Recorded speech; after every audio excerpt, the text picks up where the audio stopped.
And just out of curiosity, we always do this little informal survey in the beginning. Just like to know how many of you are new to this. This is your first event that you've attended with us. So we have a fair number of new people this time around. That's good. So I just want to tell you just quickly what Storm Surge is all about. We're a group of concerned citizens made up of scientists, writers, educators, and other professionals. We're concerned about the future of climate change and sea level rise and the impacts it's going to have on our community and the other surrounding towns. And we're trying to get the ball rolling here relative to awareness and put a little bit of pressure from the bottom up on our public officials to start thinking about maybe making some changes and doing things differently so that we can accommodate what lies ahead. There's a certain amount of climate momentum that's going on here that our forefathers generated carbon and put it in the atmosphere, and that stuff's up there and it's trapping heat, and we're going to get some sea level rise, we're going to get some intense storms, and that's already in the cards. So the question is, what do we do from here on in into the future? Anyway, what I'd like to do is get the program rolling, and to introduce our speaker, I'd like to introduce my fellow Storm Surge member and our first speaker of the series, Bill Sargent, who's going to introduce Bill for us. I mean, Rob. I'm sorry.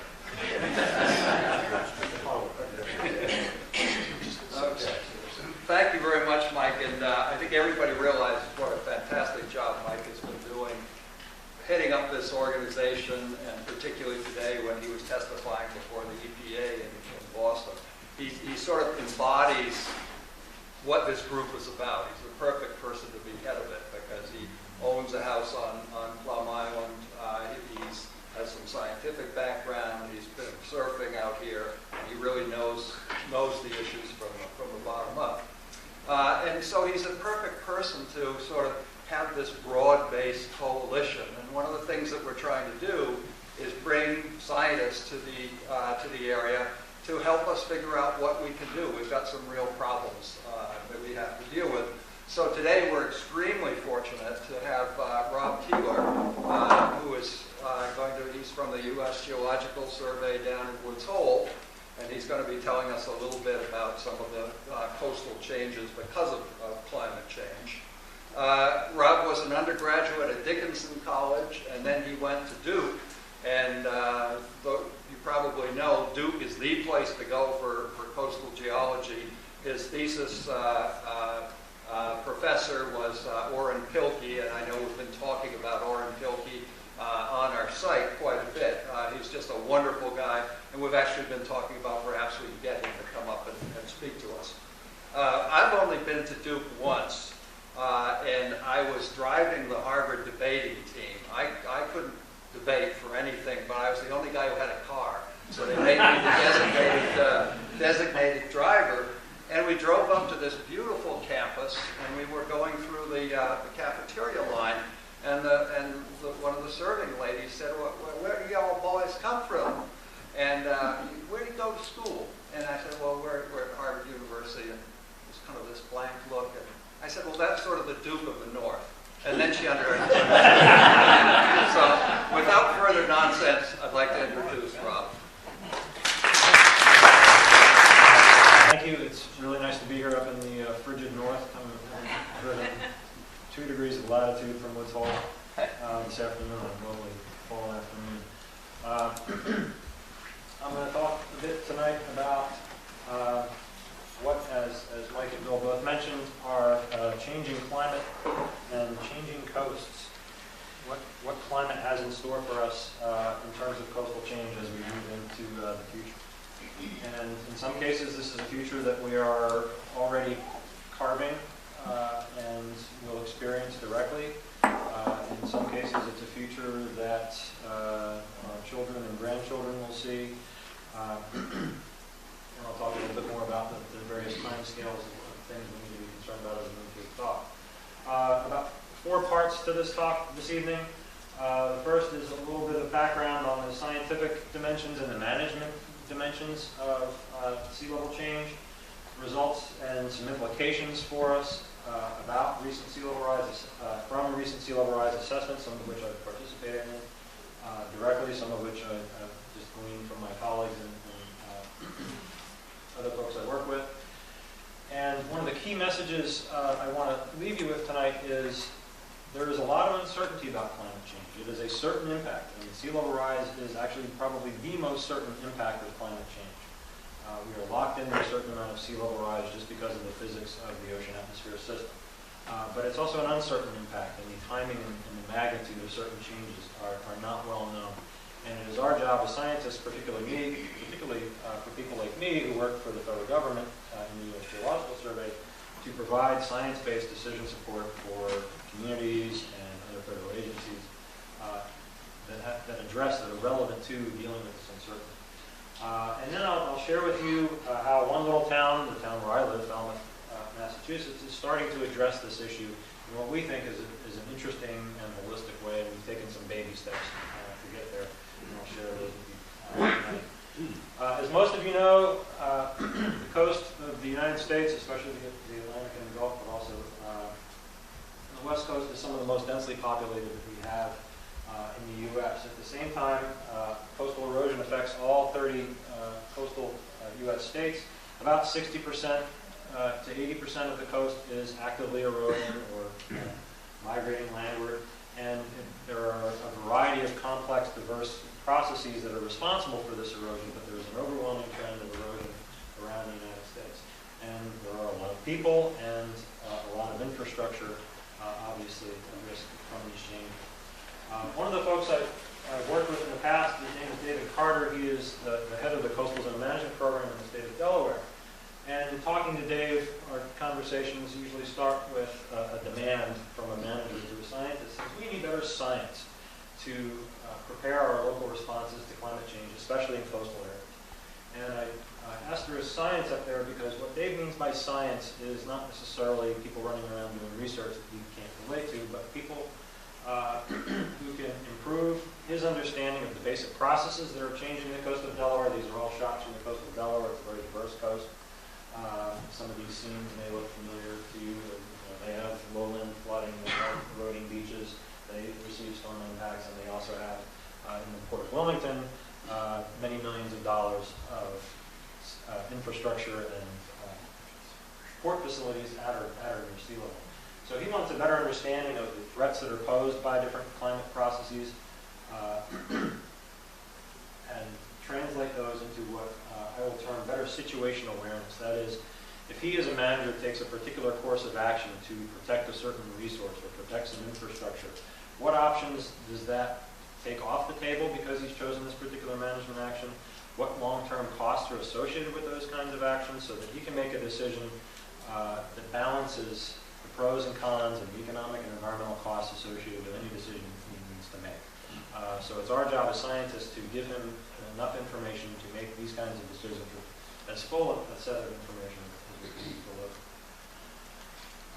deliver. Many of you know, and especially here in the more low-lying areas, in this part of Massachusetts, you experience shallow coastal flooding. A really good example of an urban impact of shallow coastal flooding is highlighted by the city of Charleston, South Carolina, which currently, today, issues shallow coastal flooding advisories for 7-foot tides. And these are tides that happen a couple times a year when the wind is blowing in the right way and there's a full moon or a new moon, so it's a spring tide, plus a storm blowing from the right direction. They typically occur a couple of times a year. With about 1.5 feet of sea level rise, however, this advisory could be issued 355 times per year. And it would flood these blue areas here on the Charleston Peninsula. This obviously creates a situation, and some of these 355 times are for both high tides during a day. So this could be a couple times a day, and there will be a lot of times during the year that this will occur. Two takeaways from this. One, you need a good set of rubber boots, and you need to make sure that all of your infrastructure is above flooding, or your electrical lines and your analysis is subject to a lot of saltwater intrusion. The other is, it's an open question as to how many people will actually stick around to experience this. When do people give up? When is it too much for people? When is it too much for society to build back in the face of this increasingly frequent flooding? It may be that the whole city of Charleston decides, or much of the city of Charleston decides, that maybe 60 to 80 times per year, that this is really an untenable situation and we have to mitigate our way out of it, or back our way out of it, or do something different. So it illustrates a little bit of the sense of scale and the sense of repetitiveness of some of these differential impacts. There are a few key principles regarding sea level rise, which I'll focus on for the body of the talk. One is that there is no debate over sea level rise. When the climate warms, as it has been since the height of the last glaciation 21,000 years ago, the air temperature gets warmer, land-based ice melts into the sea, it adds to the volume of the global ocean, and at the same time, the ocean increases in volume because the ocean itself is warming. Warmer water expands and it takes up more volume.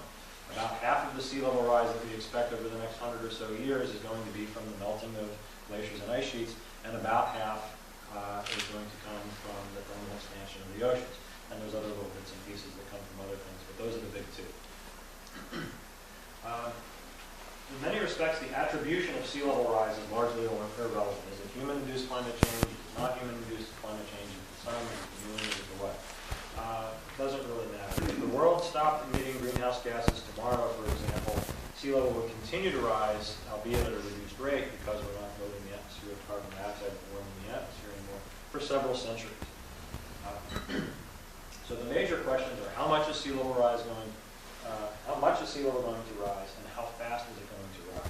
Is it going to happen tomorrow? Is it going to happen in 100 years? Does the curve look flat like this? Does it look like this? Where after 2050 it starts to go up very dramatically?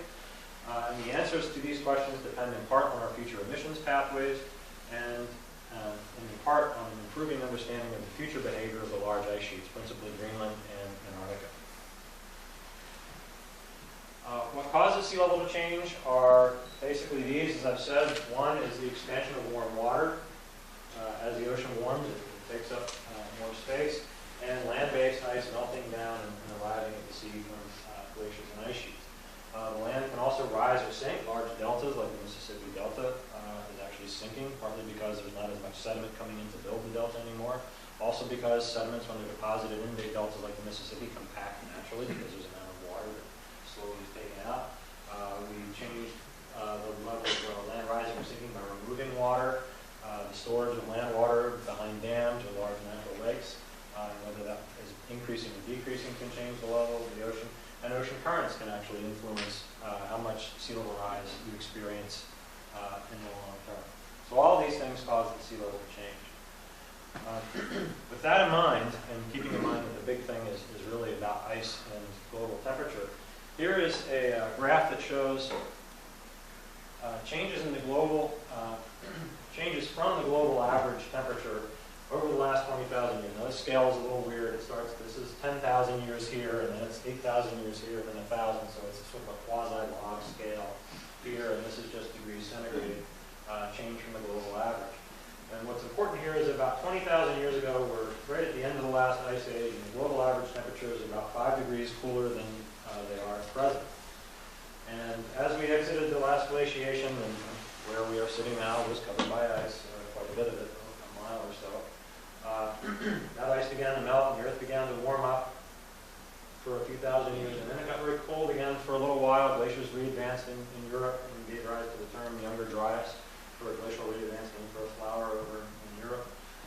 And then the glaciation really ended, and global temperatures increased very rapidly for several thousand years until you get to about 8 or so thousand years ago, and since that time, global average temperatures have been very stable. And from the standpoint of humans as a civilization, this has been a wonderful time to be a human. This stable climate has allowed human civilization to spread across the globe. It allowed for the development of agriculture, it allowed for the development of large ports from which we seafared out to new worlds all across the globe. There have been little bumps and wiggles. It got warm in the medieval for a little while. The Vikings came over and called Greenland green. Then it got cold, and Hans Christian Andersen was writing about skating on the canals over in the Netherlands. But in general, the global temperature has not changed very much at all. Until we get up to the present at about 1940, and then you can see the historical record here up to about now. And then on the far right, you can see,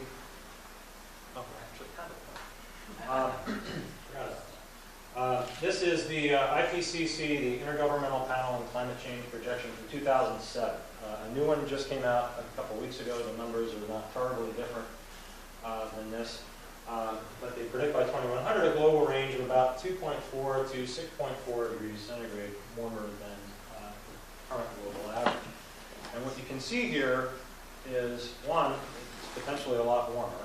Even 2.4 C is a lot warmer than it's been for the last several thousand years. The other thing is that modern humans have no direct experience with a global average temperature like this. We are entering, in all likelihood, a truly new world that we, as a human civilization, have not experienced directly. And there are all kinds of changes associated with this kind of warming that we're beginning to unravel from our study of the past. Most of you may be aware that the global average rate of sea level rise over the last 100 years or so has been about 1.7 millimeters per year, so not very much. And the rate over the last 20 or so years is about 3.2 millimeters per year, nearly double what the 100-year rate is. This graph shows the rate of sea level rise during that last deglaciation. This is a slightly different time scale.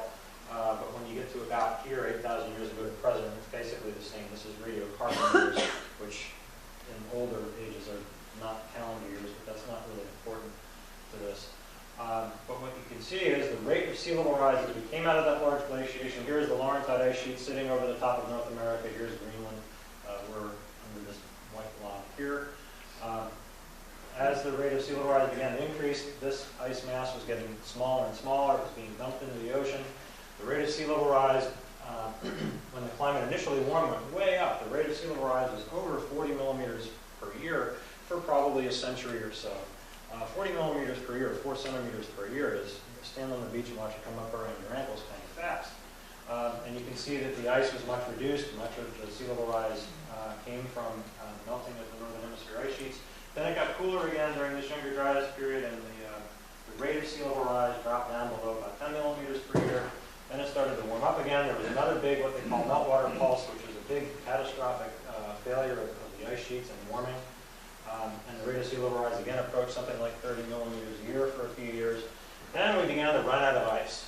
Most of the ice in the northern hemisphere was gone. Most of what we think melted out of West Antarctica was gone by then. And the rate of sea level rise began to decrease. And about 8,500 years ago, the rate of sea level rise dropped below about 10 or 12 millimeters per year. And it is around this time that all the major global deltas in the world began to form. This is the Mississippi, the Amazon, the Ganges, Brahmaputra, Tigris.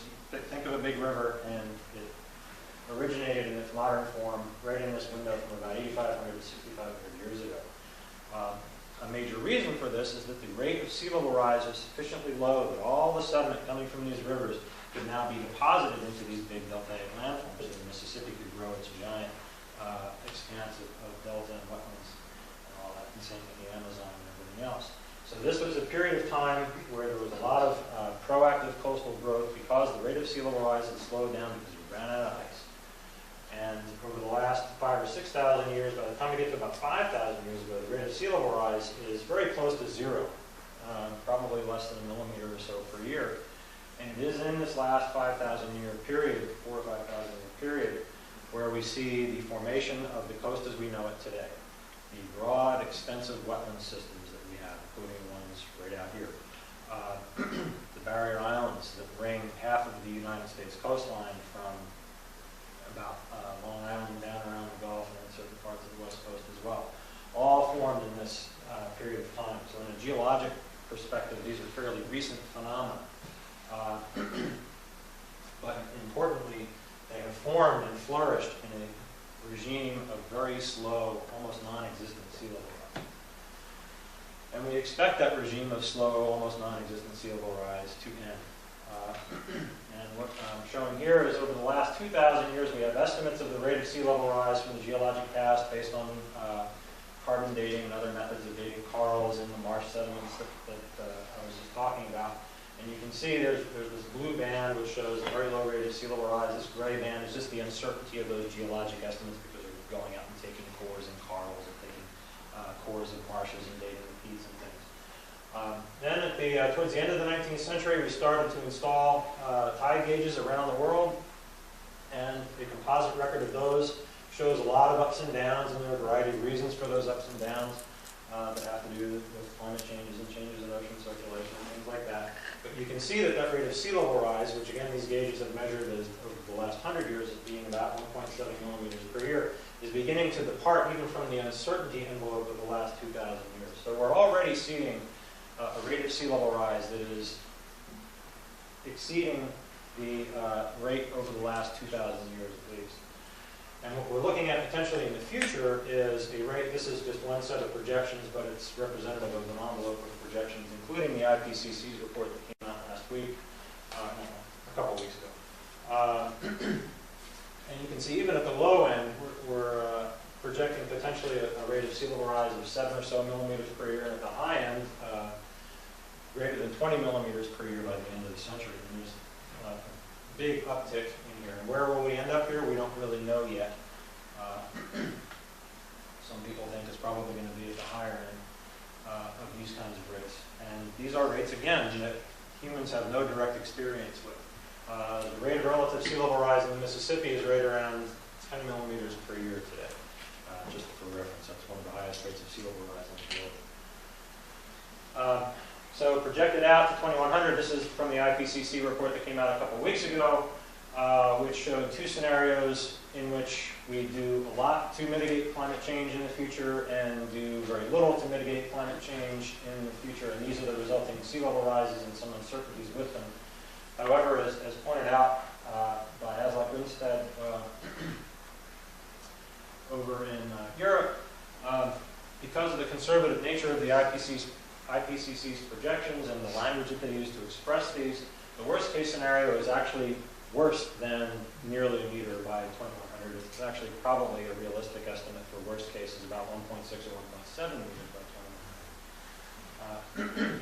So we're talking, and even in the better cases here where it's held to under 20 centimeters or under a foot, this would be about a foot right here, it's still a lot of sea level rise relative to what's happened over the last several centuries. You can see that the number of projections go up to almost about 2 meters by the year 2100. And these come from a variety of techniques. Some are related to physical processes that we know about how glaciers and ice sheets work. Some are based on changes to the atmosphere. Some are based on just reasonable estimates. So there's physics, non-physics, semi-empirical approaches, etc. But they all have, and almost all of them have in common a meter plus by 2100. One of the interesting things about sea level is it doesn't rise uniformly over the globe. When we had a big ice sheet 21,000 years ago sitting here, and we're up in here somewhere, this large mass of ice at the North Pole and at the South Pole, roughly, actually caused the Earth to swash outward like you're sitting on a yoga ball or squashing a beach ball between your hands. When you squash the poles, the top and the bottom, the middle bulges out. That's exactly what happens when you put a big mass of ice on the North Pole and a big mass of ice on the South Pole.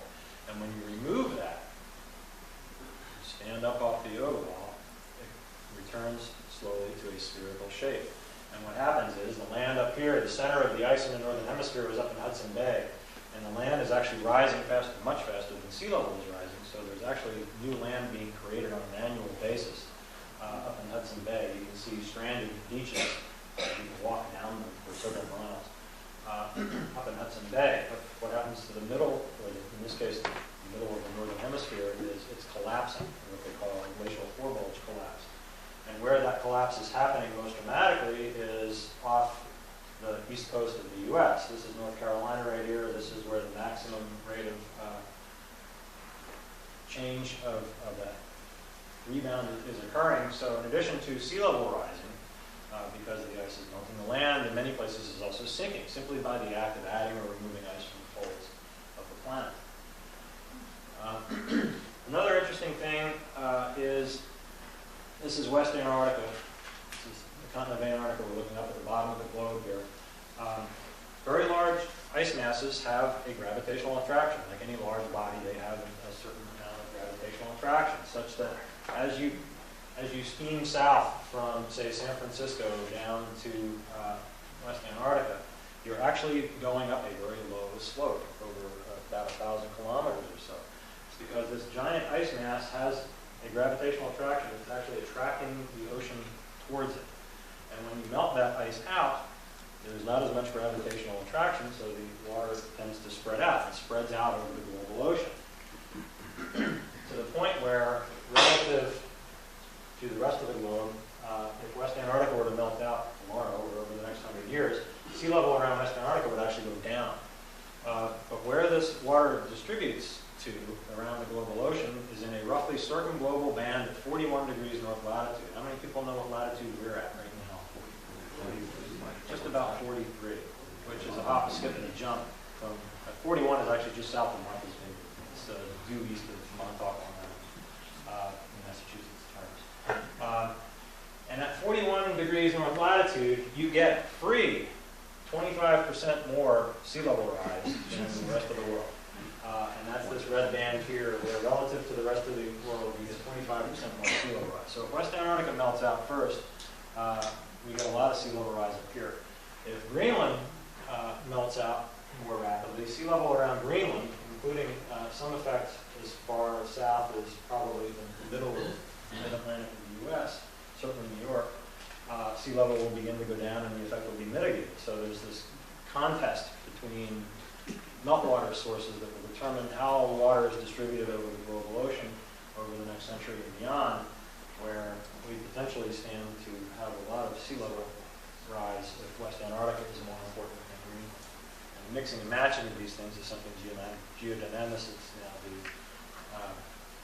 to monitor ice loss and where the water is actually coming from. We can also have regional variability in sea level rise. These are just, this is a model example of what happens off New York if the Gulf Stream slows down. One of the outcomes of climate change is a projected decrease in the vigor of the Gulf Stream, or what they call the Atlantic Meridional Overturning Circulation, or AMOC. Gulf Stream.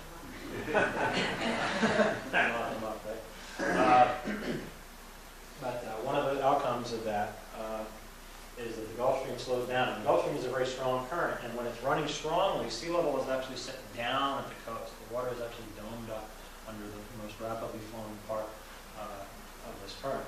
And when it slows down, sea level goes up at the coast. So if we have a slowdown in the Gulf Stream, we can expect sea level from about Cape Hatteras northward up to Boston to go up in excess of whatever the normal sea level rise might be.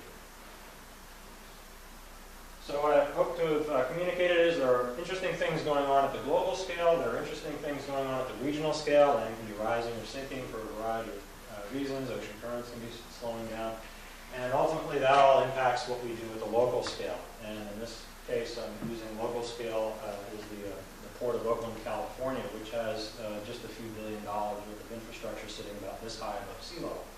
There are airports here, much of our commerce comes in and out of that part of the world. So this is an important local place to pay attention to these kinds of processes. In addition to that spatial scale, from global down to local, there's also a temporal scale, a time scale, where we see the movement of the shoreline in response to storms, where a storm might come in and erode back several feet, and then over the succeeding summer, maybe succeeding years even, the shoreline will build back, and then it'll erode again and come back. But what we see overwhelmingly, remember one of the early slides I showed you, 60–80% of the U.S. coast and most of the global coast. There's also this long-term trend of erosion. And the short term is things like storm impact and annual cycles, El Nino, especially on the west coast. But there's this long-term trend which is driven by sediment deficits or surpluses, things that sediment is being added or not added, and of course sea level rise. So this is the long-term trend, and we have this noise on top of the long-term trend. And certainly some of what happens on barrier islands like Plum Island and other barriers is like this. It comes and it goes, but there is this long-term trend of land movement and erosion on the shoreline. A few years ago, I was involved in a study as part of the US Climate Change Science Program. We looked specifically at the Mid-Atlantic region from North Carolina up to New York, but the lessons here are very generic and apply to this part of the world as well. important things we noticed was that the quality of elevation data, which could give you a very crude first cut at what potential impact might be just based on your elevation, which, as I'll point out, is not the whole story, isn't very good. Older sources of data, the US Geological Survey's 30-meter digital elevation model compiled from old topographic maps, showed a 95% confidence, which is something you might want to be pretty confident about if you happen to own property or you're a county planner out here.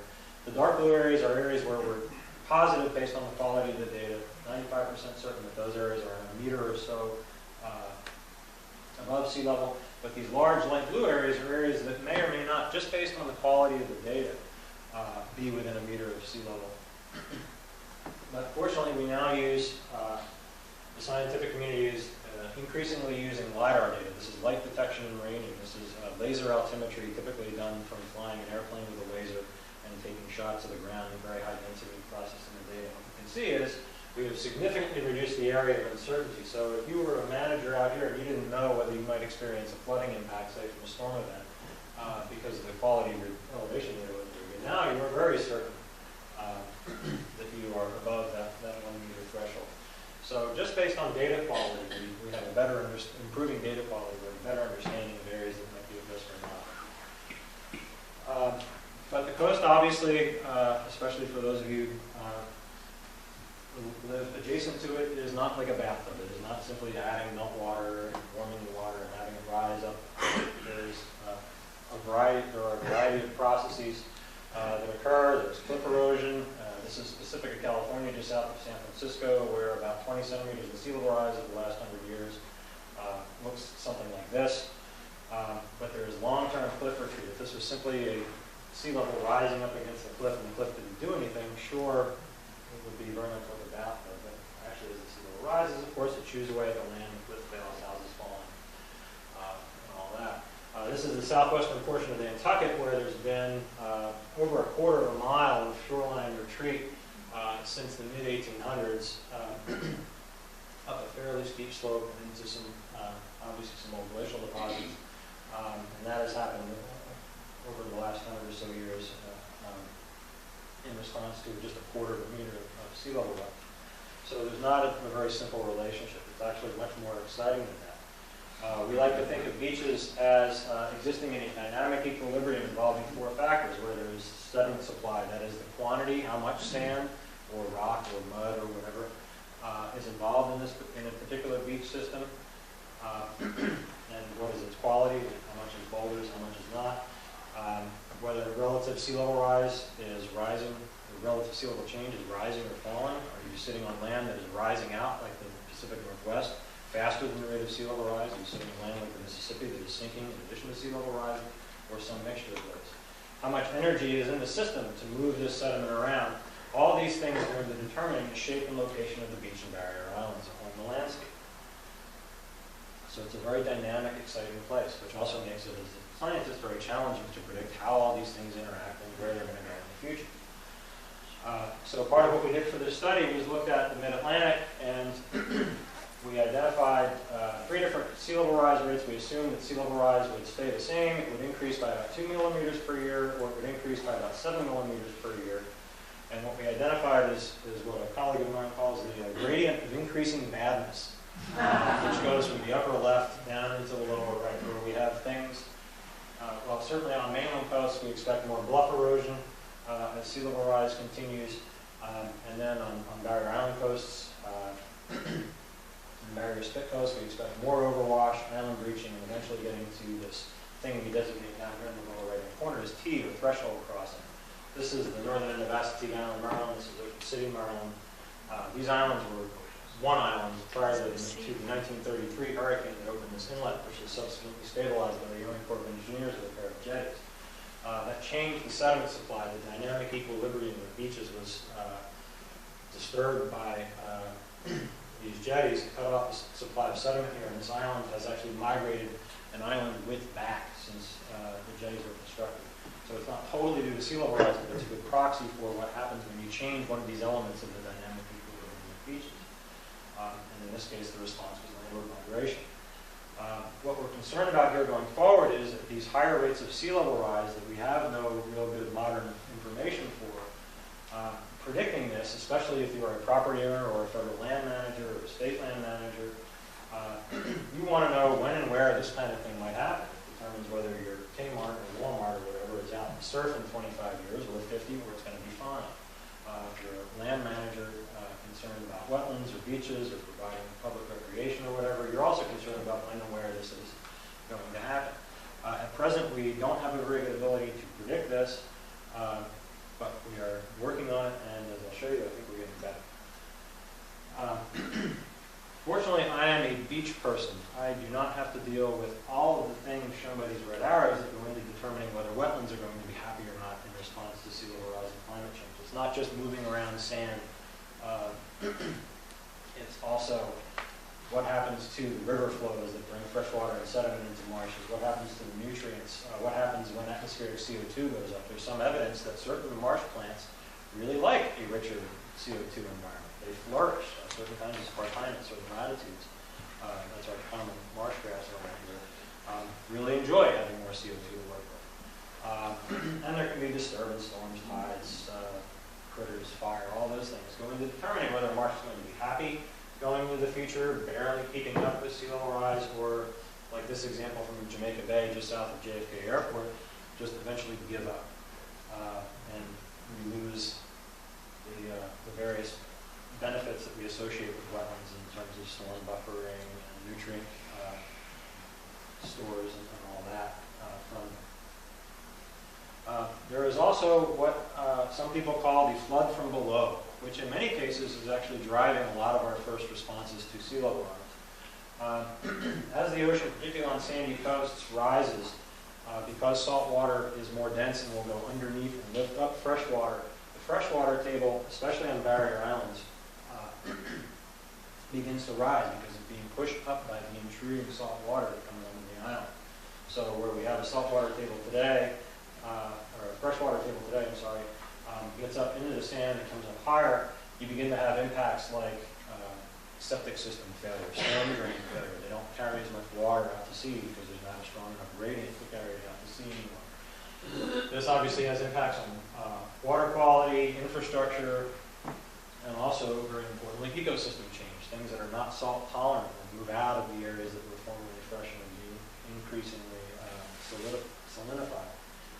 So if you're a manager or you enjoy a certain ecosystem type or you're reliant for your local economy on having a certain kind of coastal ecosystem, understanding when and where this is going to change is going to be very important. So I hope I've illustrated for you a bunch of things can happen as a result of changing climate and the current changes in coasts. And there are some big dollars associated with what changes will happen and how well we prepare ourselves to mitigate the economic and environmental cost of some of these changes. I got involved in this. This was my first hardcore earth scientist poking his head out and trying to be relevant to science policy people. I got involved in trying to figure out a challenge to bring basic science to policy relevance. And we decided that a good way to attack that is to understand the modern processes that are going on around us, and also learn from the past. Learn from past storms, learn from past episodes of geologic time, etc., and use these things to improve our ability to predict these things like threshold conditions and rates of environmental change, so that we can understand the societal impacts better, and ultimately support decision making so we can try to be cost-effective and environmentally effective in moving forward. Around the time we finished that report, the National Research Council published a wonderful book called Informing Decisions in a Changing Climate. And one of the first things they did was they said, scientists need to get on the ball. Your priorities and practices need to change so that you are more relevant to the decisions that the rest of society that supports you needs to make. However, and this is one of the reasons I love the book, they said, they told decision makers, scientists are going to blow it. We're going to say something's going to happen and it's not. We're going to say something's not going to happen and it is. Expect it. We're fallible. We're going to make these wonderful predictions and we're going to totally fail. But sometimes we're going to get it right. You should listen. But they said in order to deal with this, we need some sort of uncertainty management framework. because we don't have good predictive capability. And this is where my personal light bulb really went on, because I've been working with these other climate and policy people who have been learning to talk the language of probabilities and relating numerical probabilities of 50% being equal to a coin flip, or about as likely as not, if you use the IPCC's terminology. And that gave us hardcore science people a means to talk to policy people in these same languages, like having the Star Trek Universal Translator. All of a sudden, these policy people would look at us and say, is this going to happen? We'd say, oh, it's about as likely as not. And they say, oh, okay, that means 50% plus or minus a few. That stinks. Can you do better? And we say, well, over here, it's very likely. And we say, oh, that's 70%. Okay, well, we can deal with that. We won't put our infrastructure here, because if it's 70% likely this outcome is going to happen and it's going to be bad, we'll do something else over there, or go somewhere else. So that was huge. And it makes this problem a lot more tractable, because we have driving forces of climate change and sea level rise that are our initial conditions. The coast as it is today. We have all these physical and biological processes that I've talked about this evening. And then there are impacts that range from habitat loss to human safety. And there are management decisions that respond to these things. The preservation of habitats, or the encouraging of the movement of habitats, movement of people, providing first response, things like that. Those are all part of adaptation planning and response, which itself is a driving force. This is like the back of the shampoo bottle: lather, rinse, repeat. Okay? You have a new set of initial conditions based on everything that you've just done and everything that has just happened. So you just continuously iterate through this. And because we're all hopefully speaking the same language, we like that. So what we have begun to do, and when I say we, I mean not just the US Geological Survey, but there's a large community of scientists who are beginning to embrace this approach, is we are taking all of our storm and wave models and our historical data. This is one example of one particular thing, it's movement of the shoreline. And we're trying to embrace this concept of showing our uncertainty and showing how well we know these problems, so we can take models, we can take real-world observations, and we can turn these things into a variety of things that communicate our uncertainty over time. Maybe this is months, days, years, or something like that. This is the change in shoreline position. What we have here is our estimate of what's going to happen, the position of the shoreline, and then an uncertainty about that estimate. And this is exactly like the people that we envy most, which is the hurricane forecasting community, where they give you a 5-day cone, and maybe, like, 370 so days ago, we were at one point in the cone of Sandy, were we not? And then a few days later, the models came out with another one, and we tweaked, and then everybody on the Cape anyway breathed a sigh of relief and said, oh, it's only going to be New York. What happened there?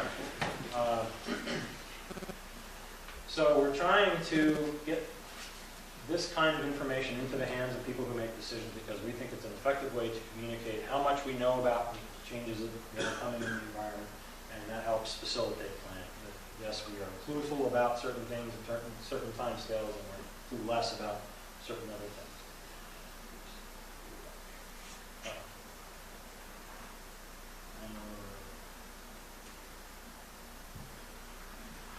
One of the things that we are doing in USGS, I'll touch on this just briefly, is trying to model these things at different time scales. So storms, long-term change, and then sea level rise, looking at a variety of environments. This one is the Outer Banks of North Carolina, which is not unlike certain parts of the landscape around here and down on the Cape as well. Highly dynamic, mobile pieces of sandy real estate. So we're getting better at forecasting the vulnerability to things like Mariah here on the Outer Banks, and things like Sandy and northeasters that impact up here as well. And we identify different regimes that might also ultimately take us to the kinds of threshold events that we're interested in, where maybe if you have a large dune system, we can begin to predict where we expect the collision regime and how much dune erosion a particular storm might be expected to incur, how much overwash we might expect, and at very high rates of storm impact, how much inundation might ultimately be expected to occur.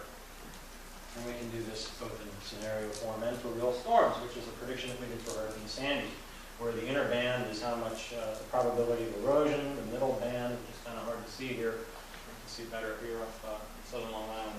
So again, inner band predicts how much dune erosion, this is how much overwash, and these are places where we expect, red slices out here are places where we might expect to find complete inundation of the island. And we use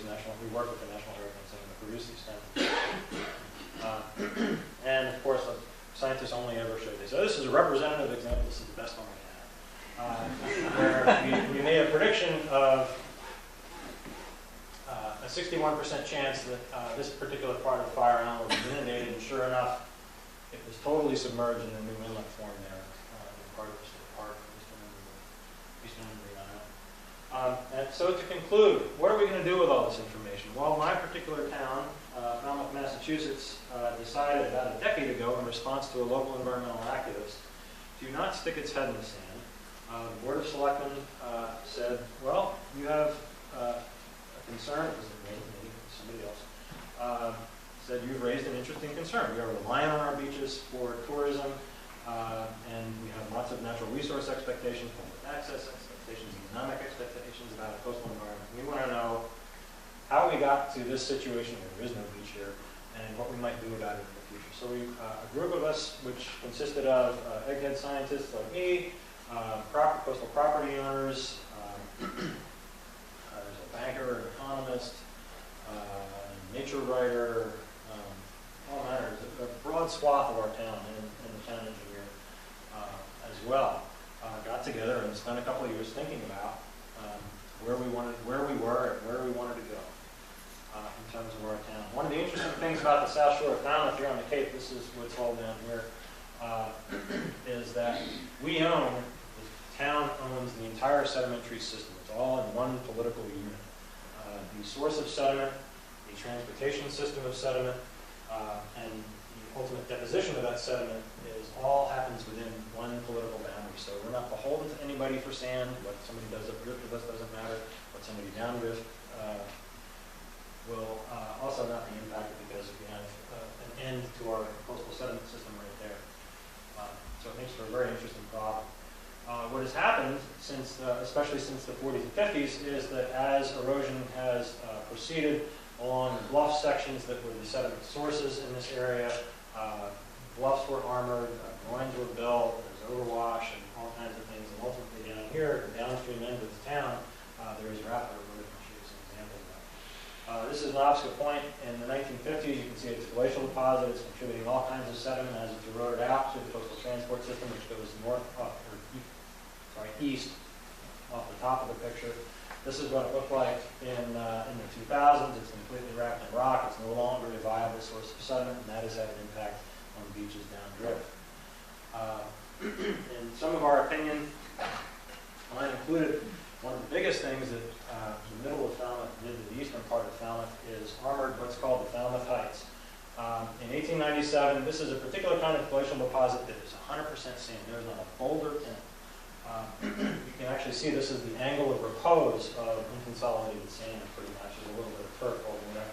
And you can see this big wide beach that goes all the way around the thing in 1897. This is the same place in 2000. It's completely wrapped in rock. It's got ivy and whatnot growing down on it. There's a little bit of beach just on this side because that's where, when they dredge the harbor, they dump the sand, and that's actually not long after that it was dredged. But what has happened is that armoring has cut off the supply of sediment, and in this dynamic equilibrium of beaches, changing the sediment supply has caused a change in the location and the shape of the beach. In this case, a landward change in the shape and location of the beach, where for 100 years prior to the 1940s, the rate of erosion was immeasurably small, and by the 70s, you could see it going at a couple of feet per year.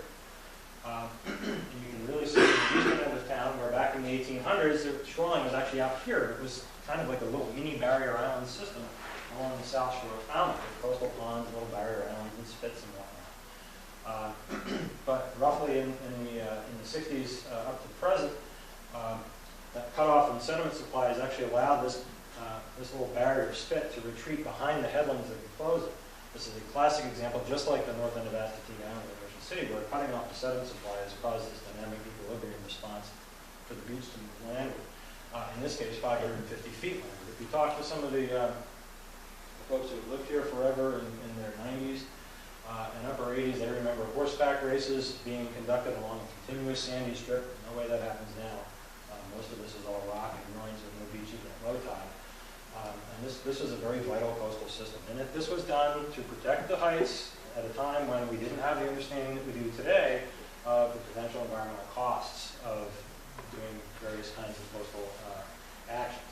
These days, we know better. There would be, I think, a more thoughtful examination of the costs and the benefits of taking a particular action. In this case, the cost is a real degradation of the resources in the eastern part of Falmouth, and that the water quality of the bay is affected as well. So that should be balanced against what we're getting by protecting the bank. So we came up with a vision, and what we wanted was beaches and dunes, because it's vital for our particular coastal system. We need sand in the system. We need ways to get it. We want water quality. We want a minimum of hard structure, so we want maximum flexibility in adapting to future changes in sea level rise. If we try to hold the line somewhere and it becomes economically untenable, we want to try to avoid having that situation even occur. We want to get public infrastructure out of the way. And we want, ultimately, hopefully, a proactive rather than a reactive approach to coastal management. So don't wait till the storm comes in and wipes you out and causes you to do all this coastal disaster stuff. Try to be proactive about your hot spots and have a response protocol when the bad thing ultimately happens. A big part of this is doing acquisitions. Some properties were bought after Hurricane Bob, which obviously predated us. But our local land bank came to us not long after our report came out and said, give us your top 10. Well, they bought a couple of them. And we placed a priority on things that were either a potential hazard or, most importantly, provided more contiguous town open space for people to access the coast and to recreate along the coast, which obviously drives a good share of Falmouth's economic engine. We want to get the infrastructure out of the way. We want to treat every beach nourishment project as an experiment. We don't have a good track record. All beaches are different. All time periods are different. We don't want to say we're going to come in, throw this sand here, it's going to last 20 years. We're going to say we're going to throw this sand here, we're going to watch what happens and see if it lasts 5 days, 5 years, 20 years, or whatever. Get the bad stuff out of the way that you don't need, and try to design effective sand management systems so we have a way to maintain the harbors that we need for our economic maritime commerce, but also supply the sand to the beaches, don't put it somewhere where it can't be used, that kind of thing, and improve our regulatory system. So, the coast as we know it today is a product of sea level rise. No sea level rise, no Plum Island, no Plum Island sounds, no big giant marsh that we all love. Major changes are coming to this kind of coastal system. Major changes are coming to all coastal systems in the future. It is a certain impact. We have already dialed in a certain amount of sea level rise going forward over the next several centuries, but it's uncertain, as I've illustrated here. The rates and the magnitudes are as yet poorly constrained, and it's unknown what the societal response will be. One thing I've learned working in the federal sphere over the last 8 or 10 years on this problem is that there is not going to be a lot of federal money. It is more apparent now, I think, than ever, to respond to this, so that if you are down at the county or local level and you are relying on the federal government for your long-term plans, that is probably not a good thing.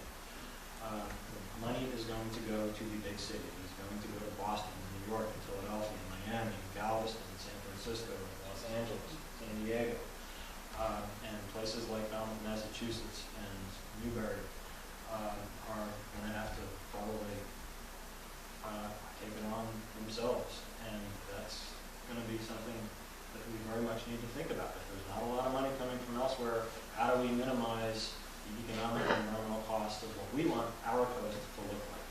Because it's going to be up to us. And therefore, I think, to conclude, being informed about this is really important. And with that, I thank you for getting informed, and thank you for your attention.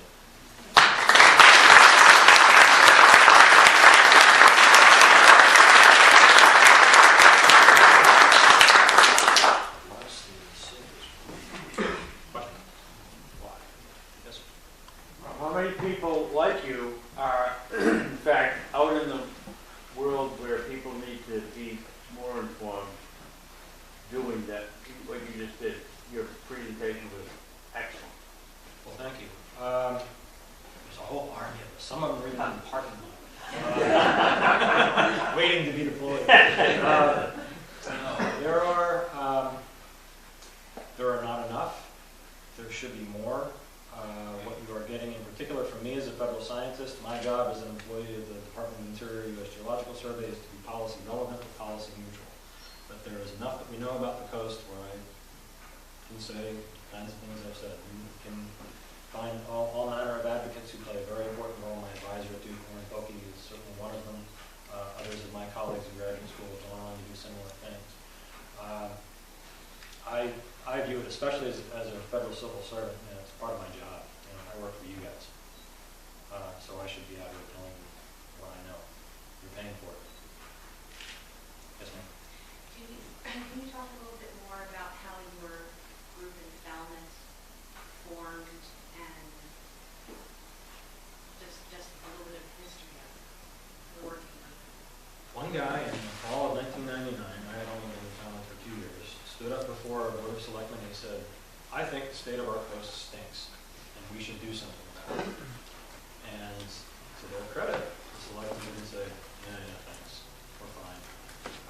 They said, okay, well, let's put together a committee. And they created a charge and advertised it in the paper, and I saw it. And I said, this seems like a good way to get back to the local community involved. And it just so happened that it was the right mix of science people, town people from different backgrounds, and we all spent, it took us forever to do it. I think the first report, it was 3 years probably. And most of that was just a mutual education. You know, I was a new person in town. I knew very little about the natural and cultural history of town. So it was a really, really cool group educational process. You know, we go out for drinks and just shoot the breeze about what the coast used to look like, what it looks like today, where we wanted it to go. So there was a lot of playing field leveling, and that was hugely important, beginning to have a dialogue together across these various constituencies in the community. And as it turned out, you know, no matter which perspective you came from, you know, whether you were a hardcore environmentalist who wanted, you know, nothing more than miles and miles of clover habitat, or you were a business owner who wanted nothing more than miles and miles of beach towels, everybody wanted a similar set of things for the town. You know, and it's viable, accessible beaches. It's a safe environment. It's something, you know, the shellfish.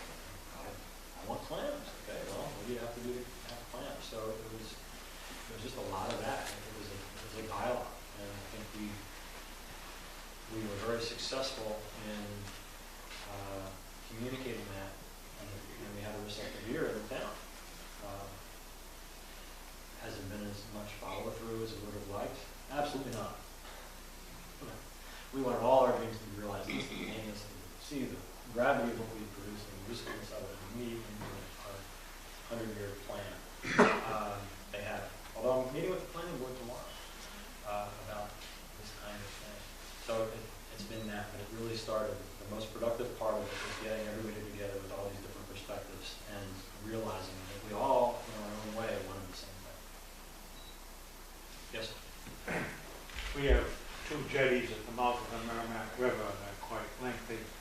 And in light of what you said about seawalls, do you consider those akin to a seawall and therefore an encumbrance the beaches? Well, they certainly, you know, the United States has a long history of jetting inlets. You know, this one was built, what, early 20th century, right? You know, there are jetty systems that go back to the 1830s and 40s, I believe. You know, they were built to promote navigation, and they were built with, in 1800s, you know, even in the mid-20th centuries, level of understanding of what are the best ways to try to maximize navigation and not impact other things. The Army Corps of Engineers has a specific class of funding to mitigate damages caused by a navigation project, which recognizes you don't always get it right. I think, you know, any project like that has the ability, and obviously it happens at the Merrimack, there was a change in the way sediment flows along some, you know, probably 10 plus miles. I'm not intimately familiar with what happens in Refuge Bay, along the coast. And you know, how you manage with that to get what you want out of the system. You want navigation, you want safety from floods, you want healthy beaches, and, you know, shellfish and everything else. You know, it requires a conversation about, are they doing the job that we want?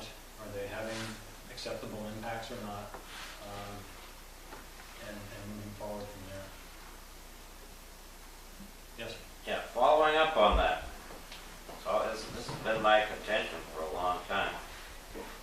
Those jetties were originally a certain length, and they had problems. They extended the length of the jetties to a greater length, and now recently we've spent a good amount of federal money to repair the jetties because of the damage on the island, and there was a contention that there was water seeping through the jetties and creating a current.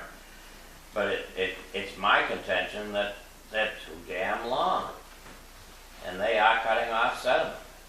Plus, the Merrimack River in the old days had no flood control structures in it upriver, and a lot of sediment came down the Merrimack River and helped build the beaches. Now we have flood control structures upstream.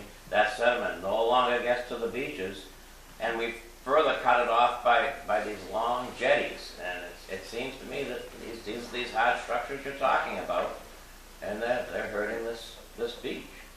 They certainly change it, and they can certainly have negative impacts.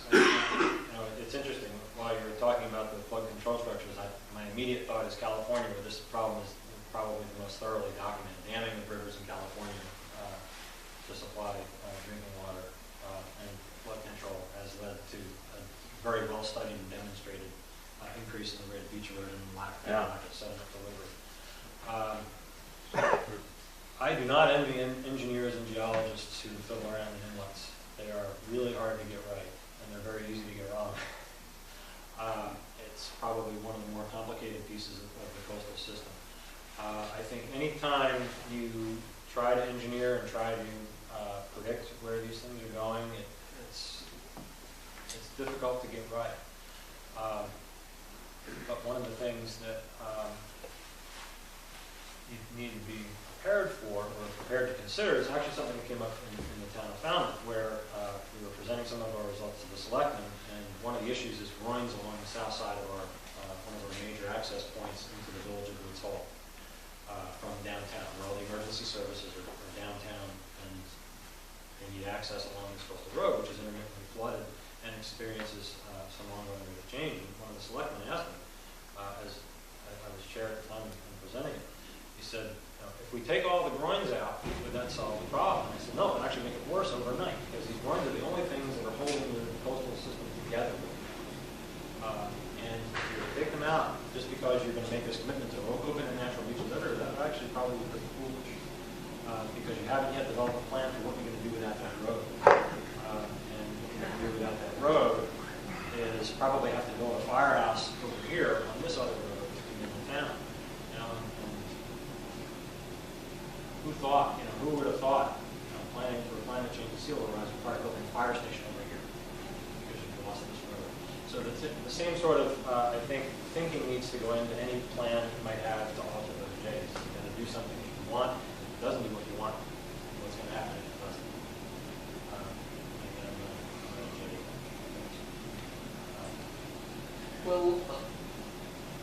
Along that line, you used the fire station example, but electrical substations, all up and down the coast.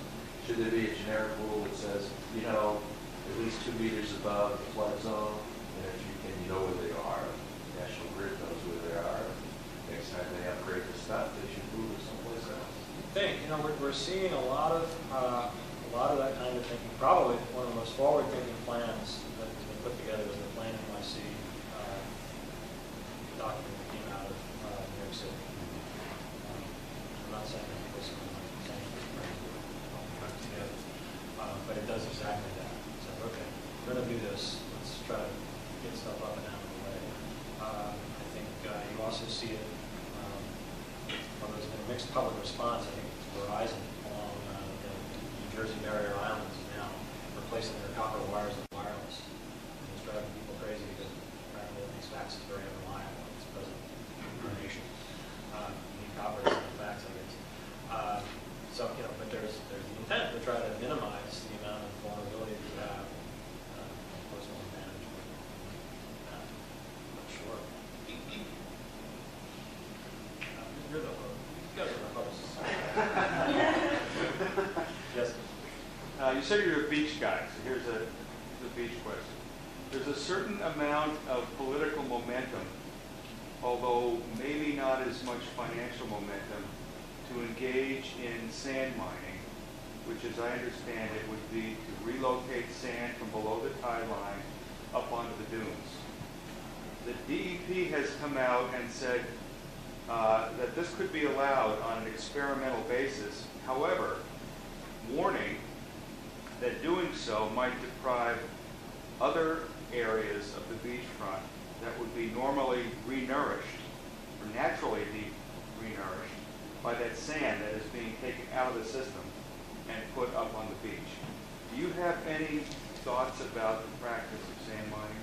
I got a barrier island system for you. It's called Fire Island, New York, where there has been an ongoing plan, replan, replan for the Corps of Engineers to conduct large-scale beach nourishment offshore. And one of the principal, mostly actually part of my postdoctoral research, was assessing the volume of sand that might be available within economic limits to put up on the beach. And one of the things we discovered is there's actually quite a bit of sand out there. It's been glaciated, a lot of sand.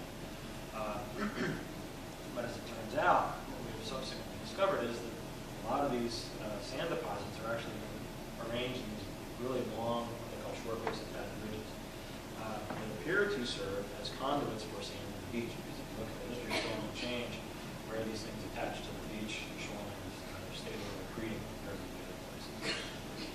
So one of the things we pointed out in a relatively policy neutral fashion is you might want to look before you go line sand here because it's already helping these beaches along the Fire Island shoreline.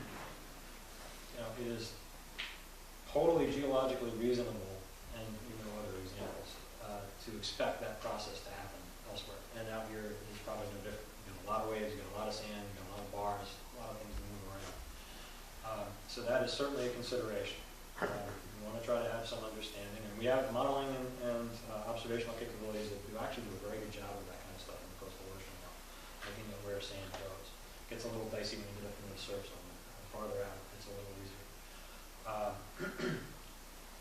So you want to look at that. The other big issue is, we're now treating the seafloor as a resource, and what other values does it have beyond sand? Is it essential fish habitat? Is it a place where one of the studies that I worked on in North Carolina, we identified a bunch of what we thought was fairly warm on the bottom. We showed it to some fisheries people. So that's the #1 breeding spot for this kind of thing that we know of, and that supports all of these guys who fish for them every spring. So we don't want anybody to go mess around out there. And Massachusetts Coastal Zone Management has done a really good job, actually, we work with them on mapping the inner 3-mile state water limit to allow this very kind of activity to take place, looking at sediment type, looking at sediment thickness, topography, differential, things like that. To basically zone, we zone the land for agriculture, business, et cetera, kinds of uses. We can do the same thing for the seafloor. And it may be in that kind of conversation, sand mining is more or less favored. Yes. So as a follow-up, Plum Island is a fairly narrow beach, and so if you're beach scraping or sand mining in the intertidal, doesn't that create a steeper beach that would then, or change the slope of the beach in such a way that greater wave energy would reach the dunes possibly and just kind of exacerbate a problem that's already happening? I mean, Certainly can. I am broadly familiar with studies of beach scraping. A few of the seminal works within that in North Carolina. And certainly over a period of time will change the angle of the beach, and we're certainly rearranging sand on the beach profile from where it would naturally be exposed to deposits. So you are certainly manipulating the coastal system over the short term. It will probably have some impact. A lot's going to depend on storm. There should be an expected part of where it will be. There's no, on the coast, there's no such thing as an unexpected storm.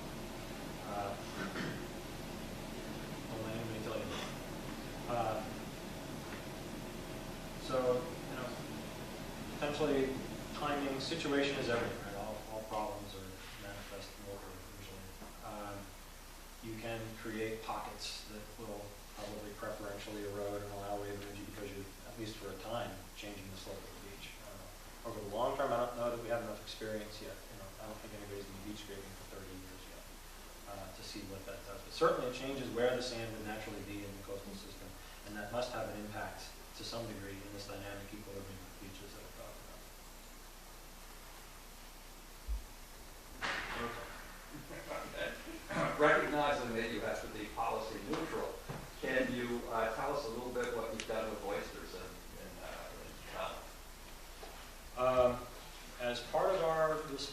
to the, and this has got nothing to do with beaches, it has to do with the fact that Bill likes to eat oysters so do I.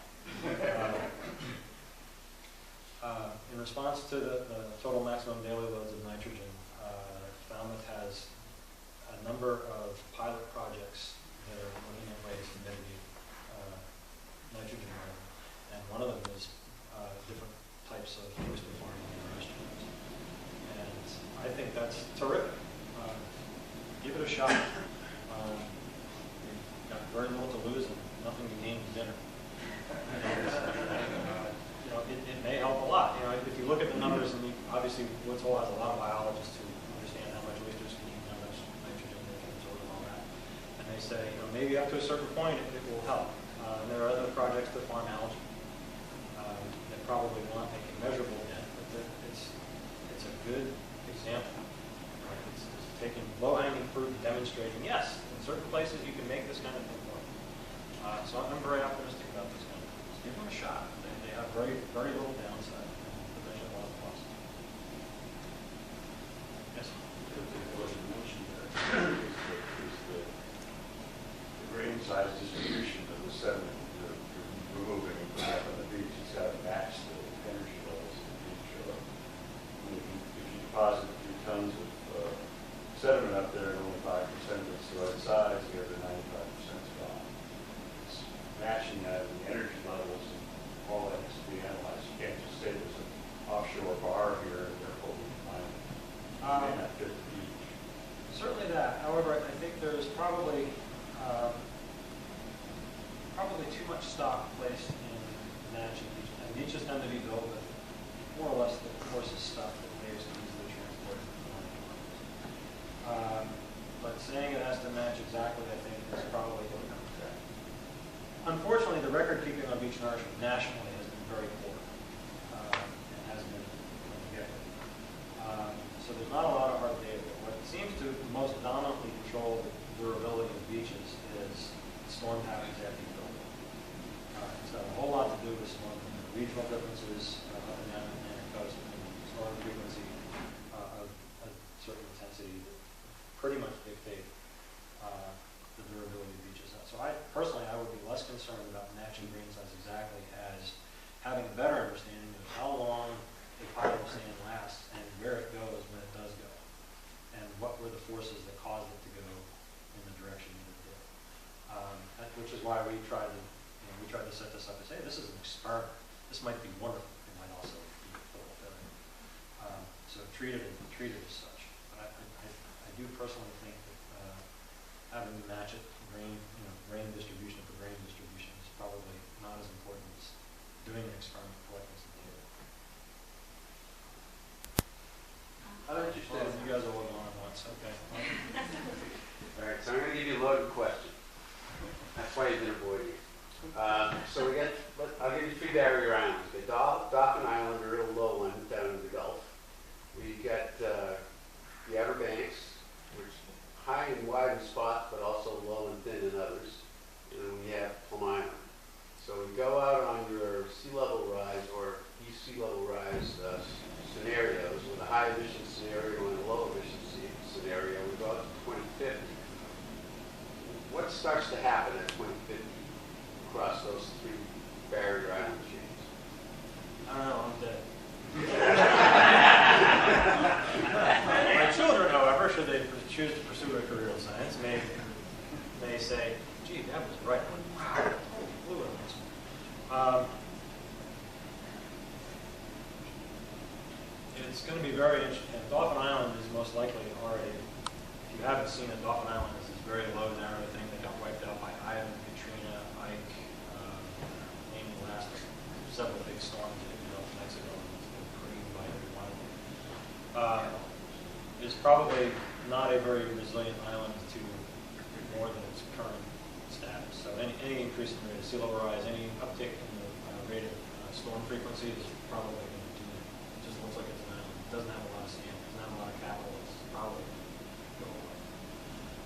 The Outer Banks is going to be very different. As you mentioned, it's high and wide in spots, and it's low and narrow in other spots. Some people I've worked with have predicted that our Outer Banks may actually fragment into a series of large sandy oceanic islands of mini Nantucket Islands. And it's probably something that the Outer Banks people should embrace as a potential tourist draw. Get out of trying to preserve the road, which is holding the whole thing together right now, and create a ferry system. And use that as tourism. The reason those islands are high and wide in spots and low and narrow in spots is primarily due to the underlying geology that allows the minimum amount of sand you need to build a barrier to exist above sea level. And it also has to do with where that sand is coming from. Again, it's the same sort of thing with the transport of sand from offshore bars onward or offshore onto shore, where there's been a historical big sand supply now. It's robust. So these things can be expected to evolve. Plum Island is partly sand and partly it has old glacial drumlins under it. So it can be expected to evolve in a certain way. Where it falls in that continuum of doomed to I'll be okay for a while, I'm not sure. One thing that is quite certain is we don't have a lot of data on what happens to barrier islands like the ones around the Atlantic and the Gulf Coast of the U.S. and 21% of the rest of the world in response to these higher rates of sea level rise. I mean, these things are, as I've showed you, very much a product of a very low rate of sea level rise for the last few thousand years. So if we start measuring up, we don't have good modern examples of what happens. We don't have very good ancient examples because they're all underwater offshore and they've been obliterated.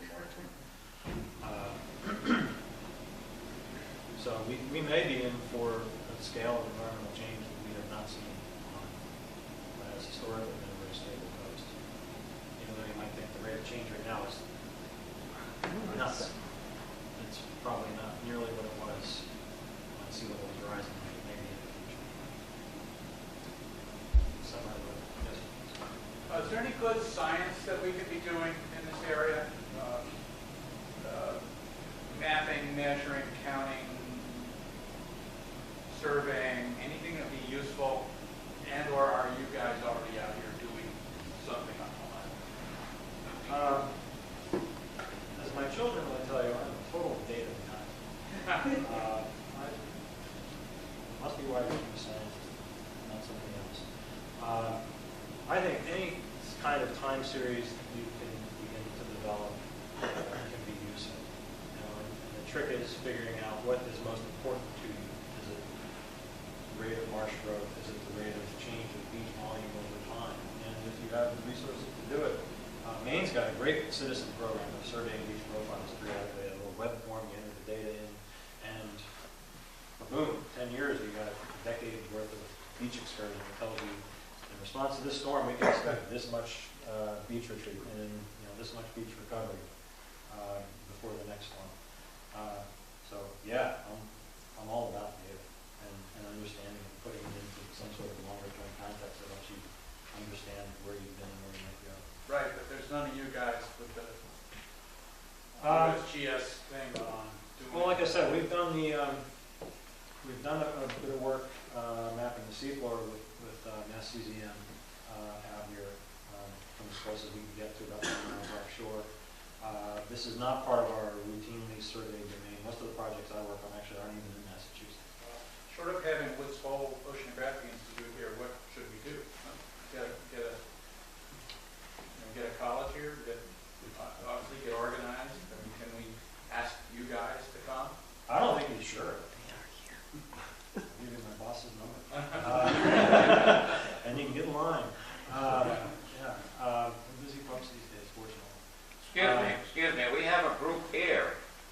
I didn't want to interrupt, but there's a group here from Woods Hole, not here, but they're based in Rowley, and there's a group from Woods Hole. You're probably familiar with them, I don't know.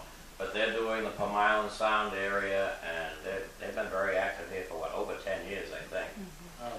No, I don't believe they've done anything on the beach, but that group is here. Yeah, that's a good segue into my answer. Start local and work your way up. There's no shortage of graduate student labor around. We are so close to Boston, which is such a huge source of intellectual power. And there are research sites talk to your local refuge folks. See what concerns they have, read their comprehensive management plan, see what their goals are, see what research needs are identified, see whether that translates into what you want out of your building plan. Would you, were you signed in, would you make a note that you'd like to be involved in that way so that we can follow up? Right? You will be leading Emory Stick Beach Profiling Metric class in 2 weeks.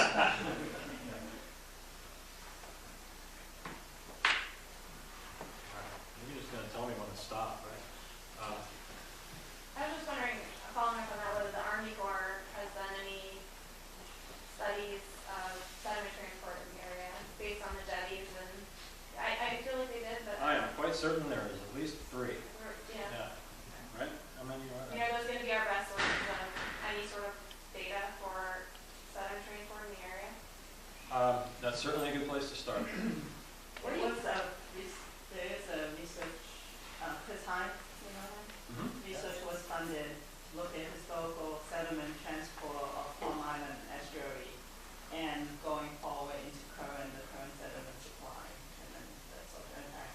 The Army Corps of Engineer, I think most recently was funded to study sediment on the north end of Plum Island, kind of tied to the funding of the South Jetty rebuild.